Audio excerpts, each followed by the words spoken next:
Hello and welcome to the Indian Express. As we celebrate the 70th anniversary of India's independence, our very warm and best wishes to all of you. Let us continue to celebrate this unique experiment that is India, that was launched all those years ago from the ramparts of the Red Fort as Prime Minister Jawaharlal Nehru unfurled the national flag, just like Prime Minister Narendra Modi did today.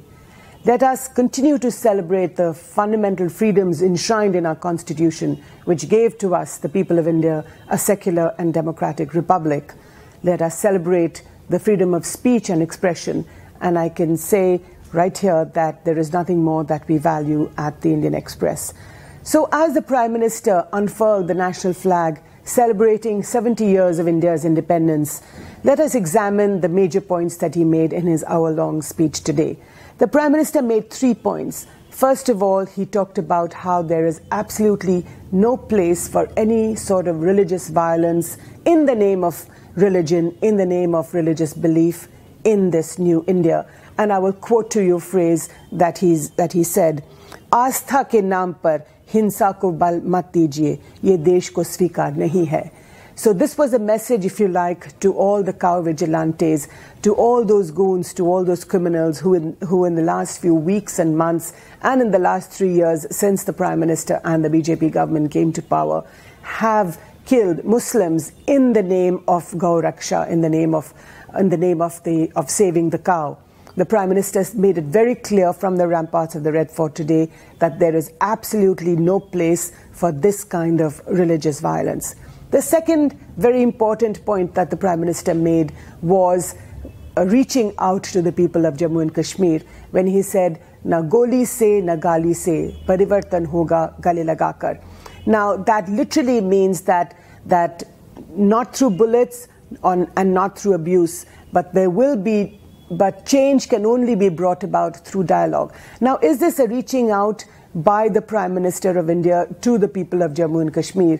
We know that over the last year, since the killing of Burhan Wani, the young Hizbul Mujahideen leader, on the 7th of July 2016, the Kashmir Valley especially has been in a state of deep and continuous unrest. Young children, as young as 8 and 9 years old, both boys and girls, have come out in the streets and have been combating security forces.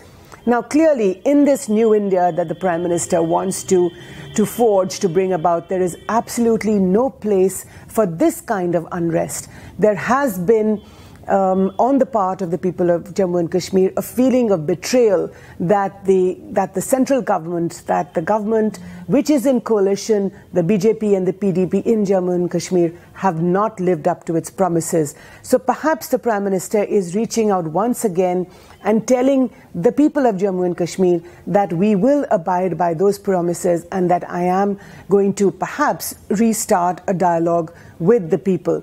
Now, on the ground, what is the reality? There is a front organization of the BJP and the RSS, which in front of the Supreme Court today has a petition which aims to reopen Article 35A. Now, this article gave to the people of Jammu and Kashmir, to the state residents of Jammu and Kashmir, the privilege of buying land. Nobody else in the rest of India can buy land, and this is the guarantee that Article 35A gives to the state residents of Jammu and Kashmir, which is linked, of course, to Article 370, which acceded the state to the Union of India. Now, the third important point that the Prime Minister made was the grief that he expressed at the horrifying tragedy, at the horrible tragedy at the Gorakhpur hospital over the last week or so, when 70 children have died because of Japanese encephalitis infection, just criminal apathy and negligence. Now, the Prime Minister made these comments when, in the first few lines of his Independence Day address, when he talked about how the thoughts of the nation are with the families of these children, how we are all deeply saddened by that. But he did link it with the natural calamities that have devastated large parts of India these last few days. And some people have said that this linkage perhaps was unfortunate. But having said that, I think that the Prime Minister has paid his respects to this horrible tragedy at the Gorakhpur hospital.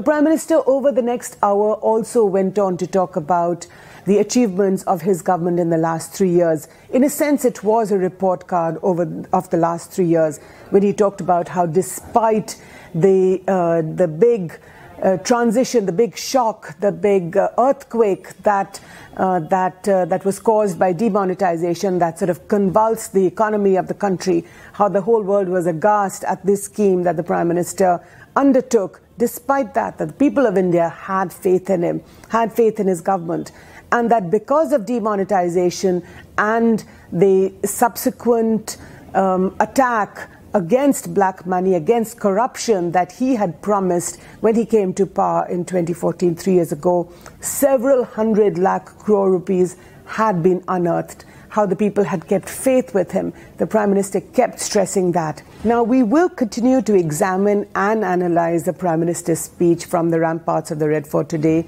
right here in the Indian Express, in the website, in the newspaper, over the next few days and weeks. So as we close, a very, very warm and happy Independence Day to all of you. Thank you so much for watching.